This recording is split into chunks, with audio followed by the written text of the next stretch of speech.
বিসমিল্লাহির রহমানির রহিম। আসসালামু আলাইকুম।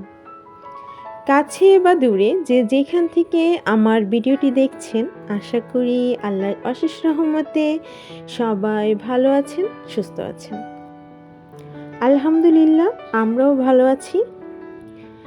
আর আজ চলে এসেছি আপনাদের সাথে ছোট বোনের বিয়ের একটু ছোট্ট ভিডিও আপনাদের সাথে শেয়ার করতে। আশা করছি ভিডিওটি আপনাদের ভালো লাগবে। এক ঝলক বিয়ের শপিংটা একটু দেখিয়ে দিলাম। কসমেটিক আইটেম আর কি দেখাবো, এগুলো তো সবারই কম বেশি জানা।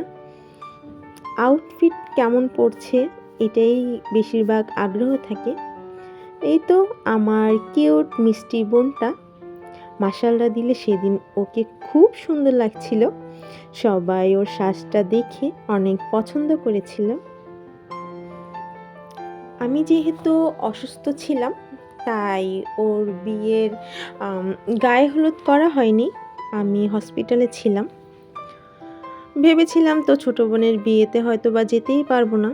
আলহামদুলিল্লাহ, আল্লাহ তাআলার কাছে অশেষ শুকরিয়া যে উনি আমাকে তাড়াতাড়ি সুস্থ করে দিয়েছিলেন। আমার ছোট বোনের ছোট্ট ছোট্ট বাবা মা, ওনারা হচ্ছে ওর উকিল বাবা মা। ওদের সাথেও একটু ভিডিও করে নিলাম। যেহেতু আমাদের পরিবারে এটা শেষ অনুষ্ঠান, তারপরে হচ্ছে যাদের বাচ্চা কাচ্চা বড় হবে, তারপরে বাচ্চা কাচ্চাদের অনুষ্ঠান হবে। এটা যেহেতু ভাই বোনের মধ্যে সর্বশেষ অনুষ্ঠান, আত্মীয় স্বজন সবার সাথেই ছোট ছোট করে একটু ভিডিও করছিলাম।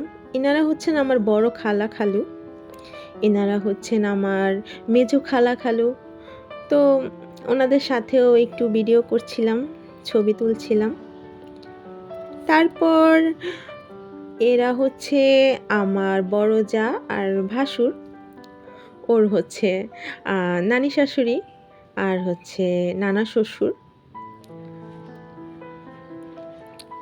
ওর বলতে হচ্ছে আমার বোনের।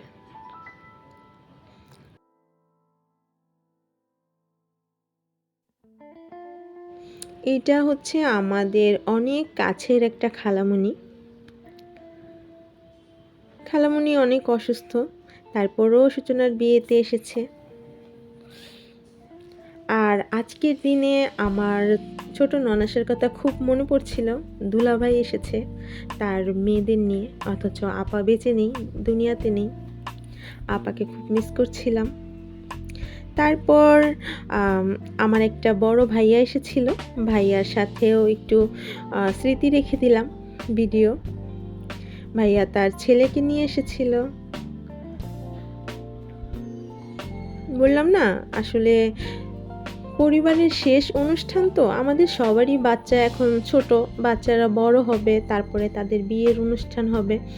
ওইগুলো করতে করতে কে বাঁচে দুনিয়াতে, কে মারা যায় তা তো ঠিক নেই, কারণ হায়াত মৌতের কথা তো আল্লাহ তাআলা রাব্বুল আলামিনই বলতে পারে। তাই আর কি সবার সাথে একটু ভিডিও করছিলাম। আমার বড় ভাই ভাবি, তাদের ছেলে মেয়ে।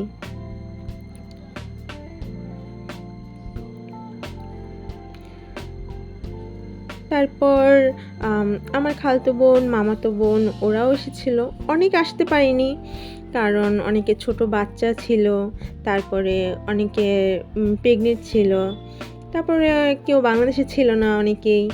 যাই হোক, সব মিলিয়ে ঝিলিয়ে এই তো আমার ছোট মামা আর মামি। বড় মামা যেহেতু জীবিত নেই, ছোট মামার সাথেই ছোট্ট একটু ভিডিও রয়ে গেল। তারপর গল্প করতে করতে আমাদের উপরে ছবি তুলতে তুলতে বরপক্ষ চলে এসেছে। আর এই যে দেখুন, এখানে তো জোরসোরভাবে গেট ধরা হয়েছে, বরকে তো যেতে দিবেই না। যদি মানে আবদার করেছে টাকার, সেই টাকাটা যদি না দেয় সম্পূর্ণ, তাহলে বরকে ঢুকতে দেওয়া হবে না। আর এদিকে দেখুন, বরের দাদা শ্বশুরও চলে এসেছে, যে আমার নাতিকে কেন এত পেরেশানি করতেছে সবাই মিলে, হ্যান ত্যান, এই আর কি সবাই মিলে একটু দুষ্টামি করছিল। আমি এখানে ছিলাম না। আমার মেজো বোনের জামাই গনে বলতেছে, দেখেন এখানে কত মানুষ, যদি আমাদের অ্যামাউন্টটা যদি বেশি না দেওয়া হয় তাহলে কেমন হইলো। তো এই আর কি, বিয়ের দিন আসলে কে বড় কে ছোট এটা আসলে গণনা করা হয় না, এটাই একটা আনন্দ। কে ভাগ্নি ভাগনা মানে এগুলো মানাই হয় না অ্যাকচুয়ালি। তারপর অবশেষে আবদার পূরণ হওয়ার পরে গেট ছেড়ে দেওয়া হলো, বরকে ভিতরে নিয়ে আসা হচ্ছে। সবাই খুশি, আমরাও খুশি, বরও খুশি। তো যাই হোক, বর উপরে চলে আসছে, আমরাও তার পিছু পিছু, আমি নয় মানে সবাই উপরে চলে আসছে সেন্টারে।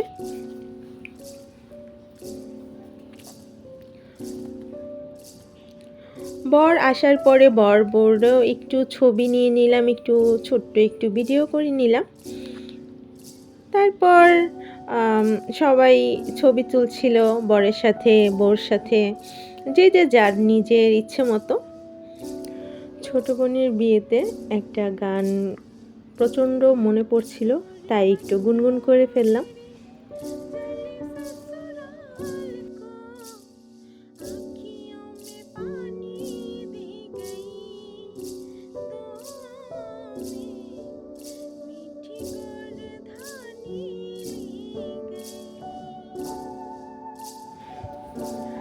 এই তো তারপর খাবার খাওয়ার সময় হয়ে গেছে, সবাই আসছিল একসাথে।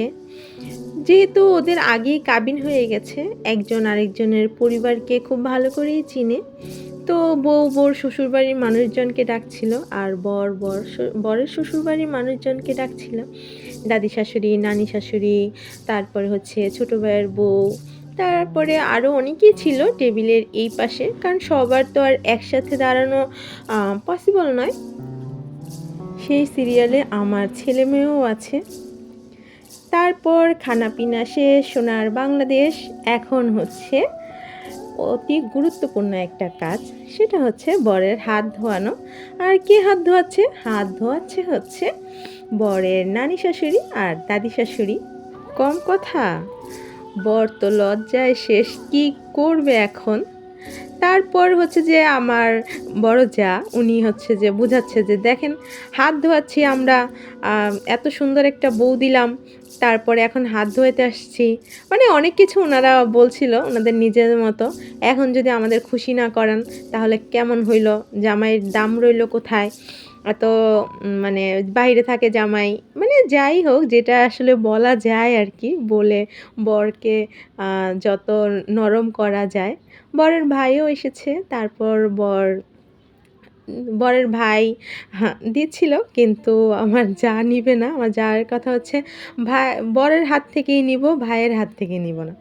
তারপরে যাই হোক, কম বেশি আর এগুলো সব কিছু মিলিয়ে ঝিলিয়েই টাকা দেওয়া হয়ে গেছে হাত ধোয়ার। তারপর আমার ছোটো বোনের জামাই আবার গুনে দেখছিল যে আবদার পূরণ হয়েছে কিনা। তারপর হাত ধোয়ানো হচ্ছিল, হাত ধুয়ে দিল সবাই মিলে একসাথে। সব কিছু শেষ করে এখন হচ্ছে বিদায়ের পালা। আর আমার বাবা হচ্ছে যে বরকে গিফট করছিল। আসলে বিয়েতে বরকে অনেক কিছুই দেওয়া হয়। ভাইয়ার হাতে যে ঘড়ি ছিল, সেই ঘড়িটা খুলে নতুন একটা ঘড়ি পরিয়ে দিচ্ছিল, এ আর কি, মানে বরকে গিফট করছিল। তারপর বিদায়ের পালা। এই মুহূর্তটা আসলে প্রতিটা মেয়েরই জন্য খুবই কষ্টকর একটা বিষয়। এটা আসলে ভাষায় মানে প্রকাশ করার মতো না।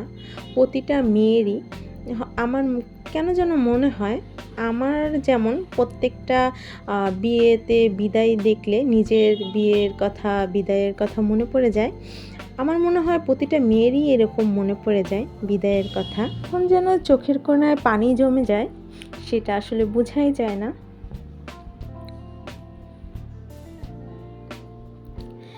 বিদায়ের সময় আমার হাজবেন্ড বলছিল যে যা, তোকে এবার বিদায় করে দিলাম, সবার সাথে একটু কান্নাকাটি কর। তো হাসি মজা করতে করতে আমার হাজবেন্ড নিজেই কান্না করে দেয়, বলে যে এখন তো আর শ্বশুরবাড়িতে গেলে আর বলতে পারবো না যে সূচনা কোথায়, সূচনার বাসায় এসেছি। তো এগুলো ইমোশনাল হয়ে গেছে। এগুলো বলতে বলতে আমার বর নিজেই কান্নাকাটি করে দিয়েছিল। আমার বোন একটু হাসছিল, একটু কাঁদছিল। এই তো কান্না হাসির মাঝেই ওর বিদায় হয়ে গেল। আমার ছোট্ট বোনটা যেন জীবনে অনেক খুশি থাকে, অনেক হাসি খুশি থাকে, সুখে থাকে। সবাই ওর জন্য দোয়া করবেন। আমার ভিডিওটি ভালো লাগলে প্লিজ লাইক করতে ভুলবেন না। সবাই ভালো থাকুন, সুস্থ থাকুন। আজ এখান থেকেই বিদায় নিচ্ছি। আল্লাহ হাফেজ।